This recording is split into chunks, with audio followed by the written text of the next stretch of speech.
안녕하세요. 독서연구소 고영선 작가입니다. 여러분 반갑습니다. 오늘은 퓰리처 상에 빛나는 도리스 카운스인의 혼돈의 시대 리더의 탄생 시간이고요. 이 책은 제가 생각하는 제 생애 최고의 자기 개발서이자 동시에 실패 속에서 성공을, 위기 속에서 기회를 얻을 수 있는 전략을 알려주고, 나아가서 리더십의 본질, 훌륭한 리더의 태도와 자질은 무엇인가, 훌륭한 리더를 어떻게 분별할 수 있는가를 알려주는 정말 좋은 책입니다. 오늘 여러분과 나눠볼 이야기의 주제는 여러분의 관심사에 무자비할 정도로 집착을 가져본 적이 있는가? 라는 제목을 한번 이야기를 해보도록 하겠습니다. 자, 책에서 그 시어도어 루즈벨트가 어떤 자세로 자신의 관심사를 대했는지 한번 읽어드리도록 하겠습니다. 한 전기 작가가 지적했듯이 조숙한 테디는 분명한 목적 의식을 띤 단어와 성격만이 아니라 관심사에는 거의 무자비하게 집착하는 모습을 보였다. 10살쯤에는 자연에 대한 열정이 대단해서 존 제임스 오듀본 같은 유명한 조리학자가 되겠다는 꿈을 키웠다. 그는 가족의 여름 휴양지를 둘러싼 숲길을 산책할 때 폐를 깨끗이 청소하려고 맑은 공기를 마시며 조류를 관찰하기 시작했다. 새들의 노랫소리에 귀를 기울였고 어느덧 새들의 다양한 모양과 깃털을 구분하게 됐다. 벌레와 곤충, 파충동물을 수집해 책상 서랍에 보관하기도 했다. 테디가 조류와 포유동물에 몰두하는 걸 보고 디는 아버지입니다. 테디는 시오도 루즈벨트고요. 디는 테디에게 자연사에 관련된 책을 사주었고 오디본의 조수를 초빙해 박제수를 가르치도록 했다. 그때부터 독서에 탐닉하던 테디의 공격적인 집중력은 박피와 해부로 향했다. 그런 절개한 수백 개의 표본들이 세심하게 이름표를 붙였고 표본을 모아놓은 곳을 루즈벨트 자연스 박물관이라고 부르기도 했다. 절개된 벌레들로 채워져 악취가 진동하는 통들이 곳곳을 차지하며 침실이 아수라장으로 변하는 바람에 동생 엘리엇은 거의 내쫓기다시피 다른 방을 찾아갔다. 시어도 루즈벨트는 뭐 이것뿐만 아니라 뭐 역사에도 워낙 관심이 많아가지고 뭐 준역사학자라고 말할 정도로 그 집착하는 모습을 보였고, 그 외에도 본인이 한번 관심을 갖거나 이건 정말 알고 싶고 좋아하는 거다 한다면 여기 보잖아요. 무자비하게 집착 하는 성향을 보였는데, 이러한 시어도 루즈벨트의 이런 관심사에 접근하는 태도가 시어도 루즈벨트가 정계에서 또 대통령일 때 위대한 대통령으로 반류도 할 수 있는 큰 발판이 됐고, 정말 지적인 대통령으로서 많은 일을 할 수 있게 된 계기가 되었습니다. 제가 오프 강연을 하거나 뭐 이메일로 여러 가지 질문을 받는데, 그 중에서 단골 질문이 하나 있습니다. 어떤 거냐면 좋아하는 일을 하고 싶습니다. 혹은 정말 관심사가 많은데 무엇을 해야 될지 모르겠습니다. 그러니까 좋아하는 일 혹은 관심사 관련된 질문을 받을 때가 있어요. 그걸 받을 때 뭐 때로는 오프에서 그분들과 얘기를 해보고 또 여러 가지 메일 내용을 보고 또 상황을 살펴보면 그 참 두 가지 맹점을 발견할 수가 있었는데, 첫 번째로는 좋아하는 일을 하고 싶다 해놓고 좋아하는 일이 뭔지 몰라요. 관심사가 많다고 하는데 명확한 관심사가 뭔지 잘 몰라. 되게 뜬구름 얘기만 하고 있는 거죠. 명확하지가 않아, 관심사가. 그런 경우가 있고, 그거 좀 낫긴 하지만 본인이 뭘 좋아하는지 알고 뭐에 대해서 관심사가 있는지 아는데 말만 관심사, 말만 좋아한다 라는 사람이 있습니다. 그러니까 내가 어떤 걸 좋아하는데 관심 있는데 말만 좋아하는 거야. 혹은 진짜 발가락 끝만 딱 담가봤어. 그래놓고 나는 정말 이거 하고 싶어. 혹은 나 이런 일은 관심사야. 뭐 대화의 소재로 쓰시는 건지 아무튼 말만 관심사, 말만 좋아하는 있습니다. 근데 시어도 루즈벨트가 보여준 자세 뭐죠? 나오잖아요. 관심사에는 거의 무자비하게 집착하는 모습을 보였다. 예, 이것이 성장하는 사람, 성공한 사람의 태도입니다. 예. 말만 관심사, 말만 좋아하는 게 아니라 행동으로 좋아하는 거죠. 그리고 진짜 좋아하면요, 행동하게 돼 있습니다. 미친 듯이 좋아하잖아요? 웬만한 장벽들은 거의 어떤 방해가 되지 않습니다. 최소한 자기가 관심이 있거나 정말 좋아한다면 말이 아니라 행동으로 그 분야에 뛰어들어 봐야 되고, 더 나아가서 정말 내가 좋아하고 관심이 있다면 어떻다? 무자비하게 집착하는 모습까지 보일 필요가 있습니다. 저 개인적인 경험을 하면 저는 이제 뭐 이 부분은 좀 잘하는 편입니다. 저도 제가 관심 있는 분야는 거의 준 무자비하게 이렇게 집착을 하고 파고드는 경향이 있어요. 제가 처음에 독서를 하게 된 계기가 무엇이냐면 2008년도 금융위기 때 그거를 관심이 생긴 거예요. 2008년 금융위기가. 야, 이거 무슨 큰일 벌어지고 있는 것 같은데? 관심이 생기니까 거기에 제가 집착하다시피 파고들었습니다. 그래서 제가 그 집착한 내용의 결과물이 글로 나왔고, 그 글을 보고 출판사가 저를 컨택을 한 거예요. 그래서 제가 데뷔를 했는데, 데뷔한 첫 책이 경제책입니다. 그래서 첫 번째 책, 두 번째 책이 다 경제책이죠.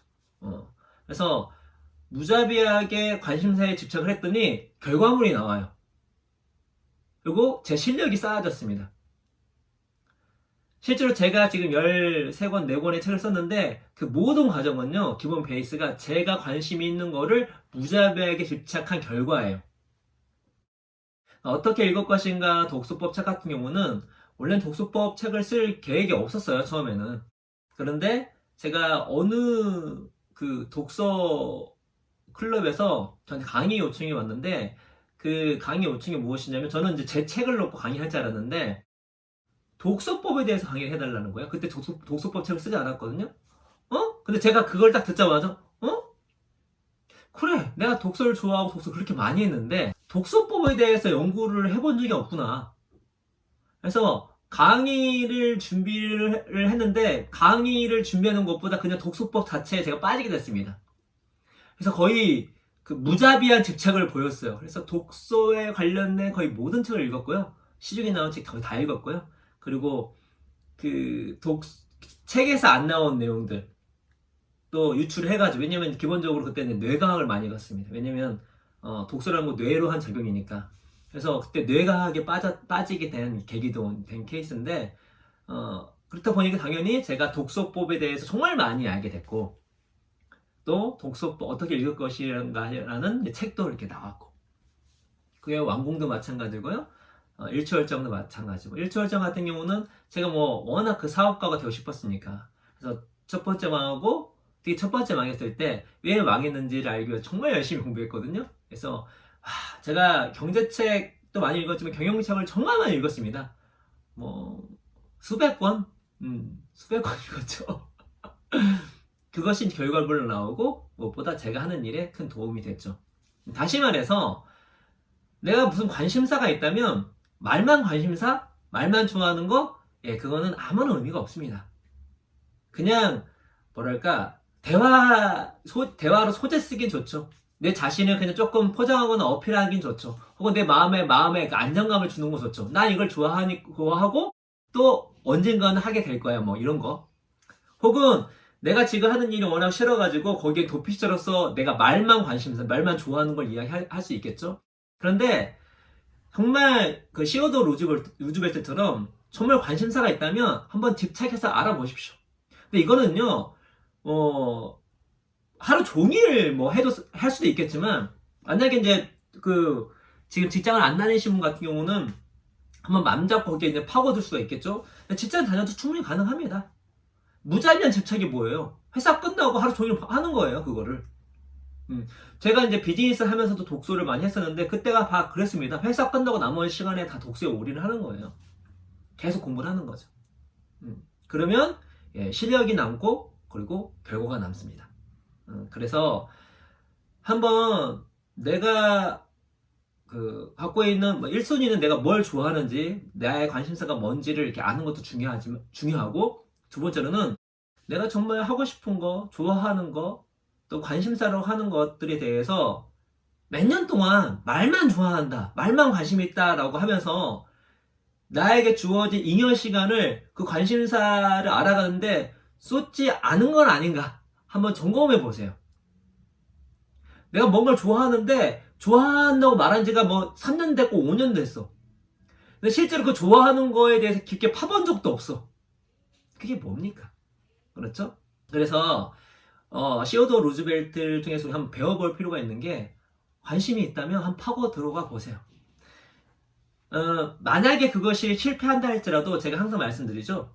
뭐 하나를 파잖아요? 그러면은 내가 원래 그냥 팔려고 하는 게 단순히 관심사가 아니라 어떤 결과를 내기 위해서 했는데 실패할 수 있어요. 그렇죠? 그런데 내가 열심히 한 노력은요, 거기서 그냥 실패했다 떨어지는 게 아닙니다.